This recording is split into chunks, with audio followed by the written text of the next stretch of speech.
Bonjour à tous et bienvenue sur Déclic Numérique. Dans cette nouvelle vidéo, aujourd'hui je vais vous présenter le logiciel DxO Filmpack 6 et aussi vous donner quelques astuces pour bien l'utiliser. C'est parti!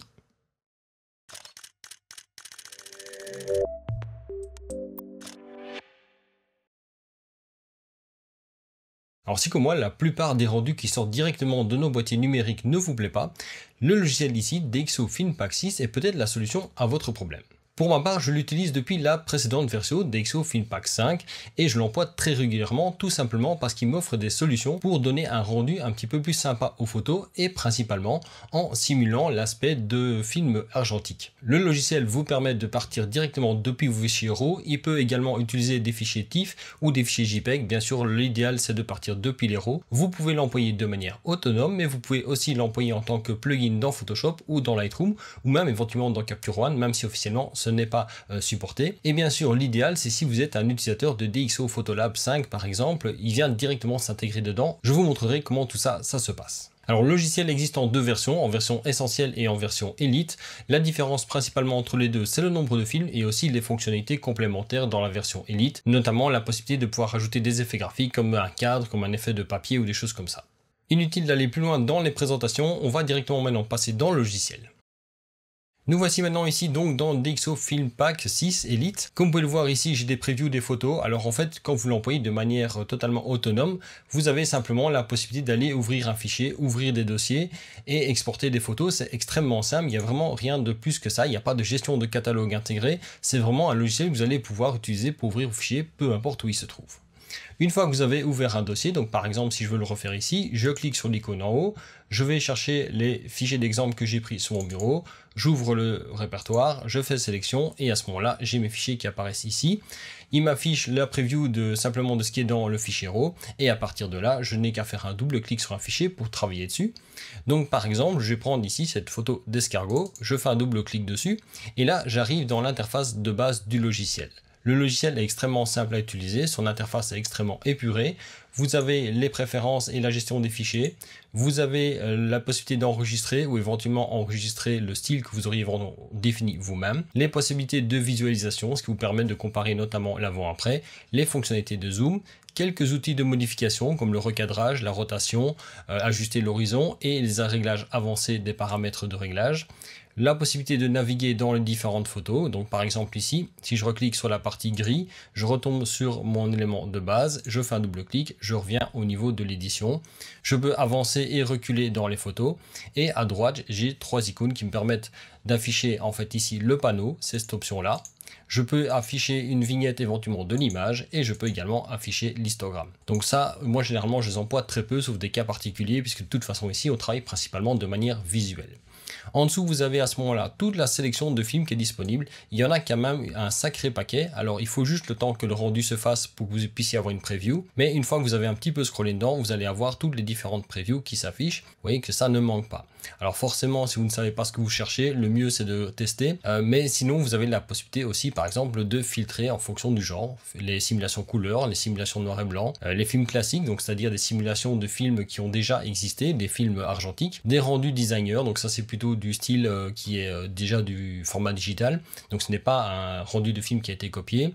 Les films digitaux, donc ça par exemple, ce sont les simulations de films Fuji comme le Classic Chrome, des rendus de type cinéma, Time Machine, dont je vous parlerai après, et alors éventuellement vos propres rendus que vous auriez créés. Vous pouvez les trier, vous pouvez les chercher par nom, vous pouvez en créer un nouveau, et vous avez ensuite l'option Time Machine sur laquelle je reviendrai après. Donc maintenant ici, si je veux simplement appliquer un rendu déjà établi, je vais en trouver un qui me plaît, je regarde dans les vignettes. J'aime par exemple beaucoup celui-ci, il est fort contrasté. Donc ici, c'est un 1917 lumière, donc en fait quand on regarde dans Time Machine, on verra que c'est une image qui a pour but de donner un petit peu un rendu comme le faisaient les frères Lumière.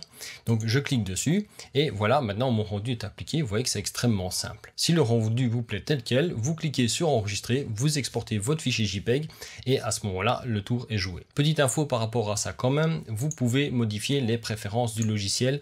Il faut savoir que vous allez dans la partie traitement pouvoir définir la qualité JPEG. Par défaut elle est sur 75, moi je préfère la mettre à 100. Vous avez d'autres options qui sont disponibles, je ne les passe pas en revue ici, c'est pas intéressant. Je valide juste le fait que je veux ma qualité à 100% et donc si je veux exporter mon JPEG, je clique sur le bouton enregistrer et le tour est joué. Si maintenant je veux tester un autre rendu, bah, c'est pas plus compliqué que ça. Je vais simplement aller chercher un rendu qui me plaît de nouveau. J'ai une fois allé voir un rendu couleur par exemple. Je vais par exemple prendre le Fuji Classic Chrome qui est donc la simulation de film que vous trouvez sur les appareils Fuji XT. Alors d'ailleurs en sujet là, sachez que DxO Filmpack 6 comme DxO Photolab 5 d'ailleurs supporte maintenant la plupart des RAW Fuji aussi. Donc je vous montrerai notamment un exemple fait avec le Fuji X100V. Donc voilà le rendu qui me plaît. Ici, vous voyez que notamment, vous avez aussi chaque fois une explication sur le rendu qui est indiqué. Ça vous donne un petit peu l'histoire et d'où vient ce film et quelles sont ses caractéristiques. Donc là, ça vous donne un petit peu d'historique au niveau du rendu du film, ce qui est toujours sympa aussi. Ça fait un petit peu de culture qui est rajoutée. Si le rendu vous plaît mais que vous voudriez l'ajuster, pas de problème. Vous cliquez sur le bouton ajustement et vous arrivez là dans le panneau. Vous avez toute une série de réglages qui sont disponibles. Alors, il n'y a pas tout non plus. C'est pas non plus un logiciel de développement RAW complet, mais vous avez quand même beaucoup. La première chose, c'est que vous pouvez choisir le rendu. Je reviendrai là-dessus après. Le type de grain, éventuellement un virage de couleur. Je vais chaque fois replier parce que sinon j'en ai un petit peu trop. Vous avez au niveau de la luminosité, vous pouvez changer l'exposition, donc exactement comme dans un logiciel classique de développement de fichiers RAW. Ceci dit, vous n'avez pas les possibilités de jouer avec les hautes, les basses lumières, les noirs et les blancs, ça il n'y a pas dedans. Mais vous avez la saturation et la vibrance. Au niveau du contraste, vous avez énormément de réglages. Donc le contraste général. Vous avez les micro-contrastes, en fait c'est chaque fois grosso modo du contraste à plus petite échelle, ça c'est suivant ce que vous voulez faire ressortir, et vous avez également aussi la possibilité de jouer sur le contraste en fonction des hautes lumières, des tons moyens ou des ombres. Vous avez la partie teinte, saturation, luminance qui est donc un outil TSL, tout ce qu'il y a de plus classique et qui fonctionne particulièrement bien aussi. Vous avez la courbe de tonalité, RVB ou par canal de couleur, ça s'emploie exactement comme dans n'importe quel autre logiciel, rien de différent de ce côté-là. Vous avez également la partie correction automatique, donc ça ce sont les réglages d'amélioration de la photo. Donc par exemple, par défaut, la réduction du bruit est appliquée. Sachez que c'est la réduction du bruit type DxO, donc elle fonctionne particulièrement bien aussi. Les corrections optiques qui, pour autant que l'objectif et le boîtier soient connus, ce qui est globalement toujours le cas, va à ce moment-là pouvoir adapter les corrections et éventuellement améliorer la netteté, réduire les aberrations chromatiques. Et vous avez également un paramètre que je trouve intéressant qui est la protection des couleurs. Ça, l'idée c'est que quand vous allez appliquer un traitement dessus, il va éviter que vos couleurs soient sursaturées, notamment quand vous avez des couleurs rouges ou autres. On arrive très vite quand on va pousser un peu les réglages à avoir des rouges qui saturent et d'avoir des aplats dans les couleurs. Mais cette option là va automatiquement un petit peu équilibrer les choses de manière à éviter ce genre de problème. Ensuite, quand vous êtes dans la version Elite, vous avez les effets graphiques avec les cadres. Donc ça, c'est simplement le fait de pouvoir, par exemple, mettre une bordure autour. Je ne vais pas les passer, c'est pas ce que je préfère, mais c'est toujours intéressant à avoir.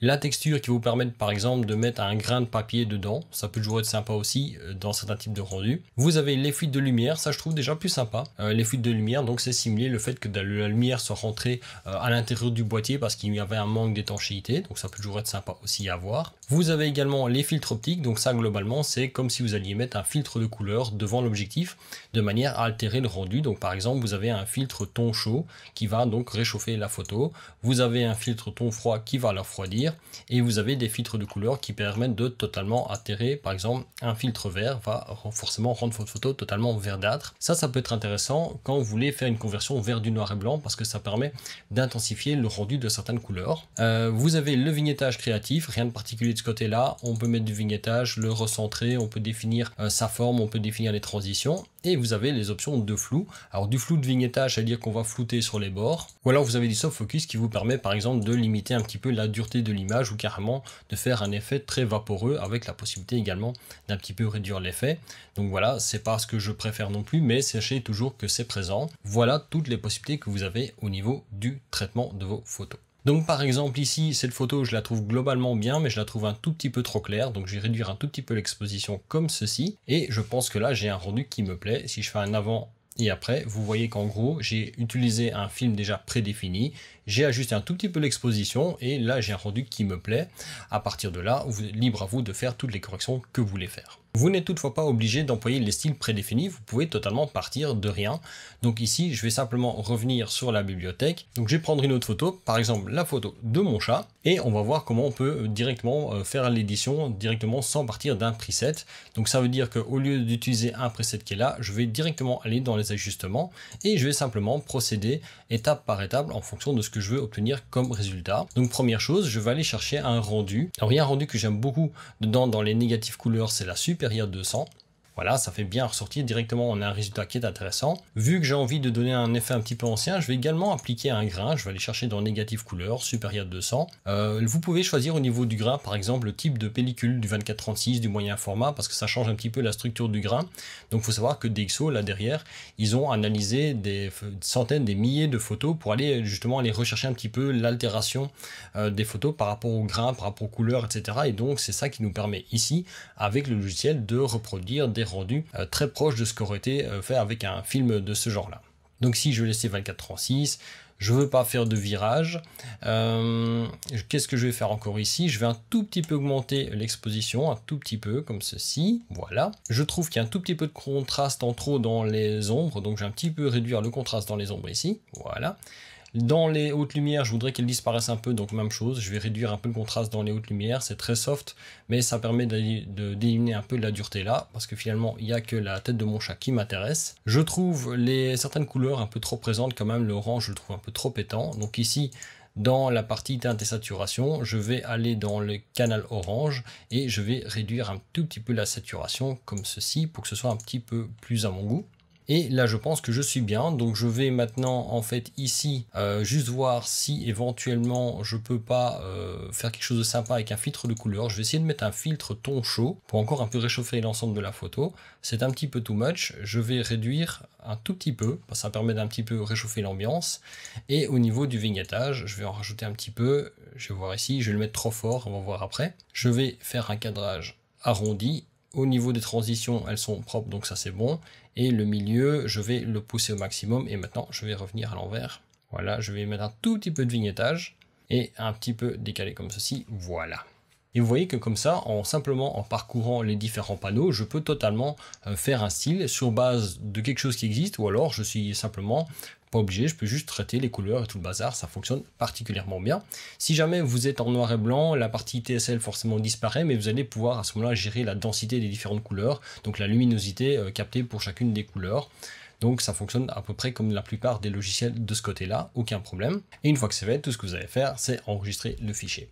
Alors le dernier élément que je voulais vous montrer, c'est comment utiliser cet outil de Time Machine qui est intégré dedans, qui est donc en fait un utilitaire un petit peu fun, mais qui vous permet quand même d'avoir une utilité. Donc par exemple ici, je vais prendre cette photo-ci. Quand vous ouvrez à ce moment-là la photo, vous cliquez ensuite sur le bouton Time Machine et apparaissent à ce moment-là de nouveaux volets. Ici, vous avez à droite une liste de périodes avec des rendus correspondants et à gauche, vous avez toute une série d'informations qui vous permettent d'avoir des explications sur ces différents rendus. Donc par exemple ici, si je veux prendre un rendu des années 40 par exemple, je vais aller voir ici quelque chose qui pourrait m'intéresser et je dis, ben voilà, celui-ci j'aime bien ce côté un petit peu délavé ici. Et qu'est-ce que je vois? Que c'est en fait des photos typiques du débarquement, donc le Leica, le Rolleiflex, bref, vous avez tout un historique qui est dedans. Vous pouvez lire à ce moment-là pour votre culture les informations qui sont données et il vous donne également le rendu correspondant. Donc par exemple ici c'est 1945V. Donc dans ce cas-là, je vais aller retrouver ici à droite 1945V. Et voilà, j'obtiens un rendu qui correspond assez bien à ce qu'on avait là. Vous voyez que ce côté un petit peu délavé qu'on a avec des gris un petit peu fades, mais quand même avec du détail dedans. On retrouve le rendu qui est ici. Donc l'idée c'est de finalement pouvoir vous dire ok, ici j'ai un événement, j'ai quelque chose dans l'histoire de la photographie qui me parle, c'est un type de rendu que je voudrais reproduire, mais vous pouvez le retrouver là et à ce moment-là savoir quel est le rendu correspondant et l'appliquer directement en photo et même encore après l'ajuster au besoin si vous voulez. Donc par exemple ici, je vais simplement déjà m'assurer que c'est bien recadré comme il faut.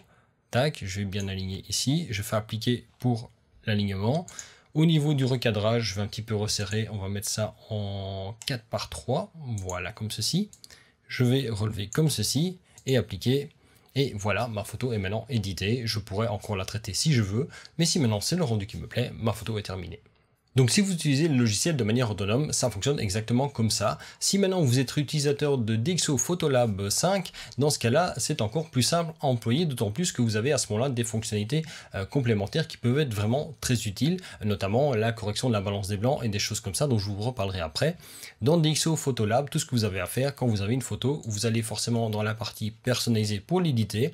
Vous prenez la partie édition des couleurs Et dans l'édition des couleurs, vous allez à ce moment-là retrouver ici dans la partie rendu, vous allez retrouver les films positifs couleurs, négatifs couleurs. En fait, toutes les informations que vous voyez ici DxO Film Pack sont directement intégrées depuis DxO Film Pack dans DxO Photolab. Donc de ce côté-là, il n'y a rien de particulier à faire, vous l'intégrez directement dans votre traitement.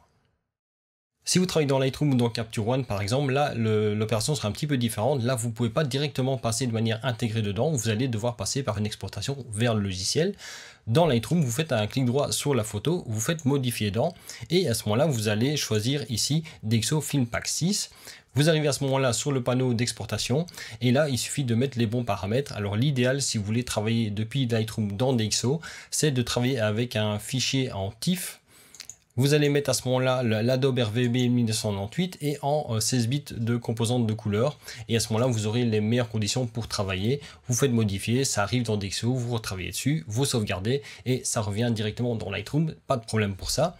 Et si jamais vous travaillez depuis Capture One, ça fonctionne de la même manière. Dans Photoshop également, vous pouvez l'employer comme un filtre. Quand vous l'avez installé, il vient s'intégrer au niveau des logiciels, des plugins externes que vous pouvez appliquer sur vos photos. Le principe est strictement le même. Alors dernière petite information quant à l'utilisation du logiciel et surtout au niveau de la prise de vue et des réglages que vous allez faire en préparation d'utiliser avec Film Pack. Il faut savoir que la totalité des films qui sont pour l'instant simulés dans DxO Film Pack, ce sont des films qui sont faits pour être utilisés en lumière du jour. Donc ça veut dire que les rendus de couleurs, les traitements qui sont faits par le logiciel sont adaptés pour des réglages lumière du jour. Alors sur les boîtiers argentiques, on n'avait forcément pas ce réglage là, c'était la pellicule qui le définissait. Maintenant sur les boîtiers numériques, si vous voulez avoir un rendu qui soit le plus fidèle possible à ce qu'était le rendu d'origine, vous devez à ce moment-là utiliser votre boîtier avec des réglages en type lumière du jour. Donc globalement aux alentours de 4400, 4500 jusqu'à 5400, 5500 Kelvin au niveau des réglages de la prise de vue, parce que DxO Film Pack va utiliser ces informations qui sont dans le fichier RAW pour aller traiter la photo. Si jamais vous avez une balance des blancs qui n'est pas en lumière du jour, ça va fonctionner aussi bien sûr, mais vous n'aurez pas le rendu tel que ça aurait été par le film. Donc en gros vous avez deux choix qui s'offrent à vous. Soit vous utilisez la balance des blancs lumière du jour et à ce moment-là vous aurez exactement le même principe, c'est-à-dire que si vous êtes en intérieur avec des lumières tungstène, vous aurez forcément un rendu jaunâtre, mais c'est exactement ce qui se serait passé avec les films argentiques, du moins quand c'est des films argentiques lumière du jour. Ou alors vous décidez de plutôt jouer le côté fidélité des couleurs. Dans ce cas-là, vous devez à ce moment-là faire votre balance des blancs en fonction de l'éclairage, mais dans ce cas-là, vous n'aurez pas non plus le rendu tel qu'il était prévu à la base par le film. Donc ça, c'est un choix qui s'offre à vous, mais c'est important de l'avoir en tête. Et d'ailleurs, quand vous passez par Lightroom ou Capture One et que vous allez l'envoyer vers Film Pack sous forme de TIFF, pensez bien également à régler votre balance des blancs pour le rendu, c'est important parce que vous n'avez pas ce réglage disponible dans le logiciel. Si vous êtes dans Photolab, par contre, là, il n'y a pas de problème. Mais si vous passez par autre chose que DxO Photolab, à ce moment-là, vous devez préparer ce réglage de balance des blancs à l'avance. Voilà donc pour cette présentation et quelques informations sur l'utilisation de DxO Film Pack 6. Alors clairement c'est un logiciel que j'aime beaucoup, moi je suis utilisateur du logiciel depuis la version 5, je l'emploie très régulièrement parce que franchement ça me donne la possibilité d'avoir des rendus d'une part qui me plaisent et aussi de gagner pas mal de temps. Je ne l'ai pas précisé spécifiquement au niveau de l'analyse, mais notamment vous pouvez faire du traitement par lot, c'est-à-dire vous pouvez carrément charger une série de photos, une vingtaine de photos si vous voulez, et appliquer le même traitement sur chacune des photos. Donc franchement ça fonctionne très bien. Si vous n'avez aucun logiciel de post-traitement, c'est également une solution qui est envisageable, avec forcément quelques limites dans les traitements que vous pouvez faire, mais c'est tout à fait faisable aussi. Donc ça peut éventuellement être une solution totalement autonome et suffisante pour vos besoins. Si jamais vous avez des questions ou des commentaires par rapport au logiciel, n'hésitez pas à les faire dans les commentaires, ils sont là pour ça. Quoi qu'il en soit, si cette vidéo vous a plu, comme d'habitude, likez-la, commentez-la, partagez-la. N'hésitez pas à vous abonner à la chaîne, d'activer les notifications. Comme toujours, vous pouvez me suivre sur Facebook via la page Facebook de Déclic Numérique, il y a le compte Twitter de Déclic Numérique et mon compte Instagram. Vous retrouvez le lien de tout ça à la fois dans la description de la vidéo, mais aussi dans la bannière de la chaîne. Et sinon, moi je vous dis à la fois prochaine pour une nouvelle vidéo sur Déclic Numérique.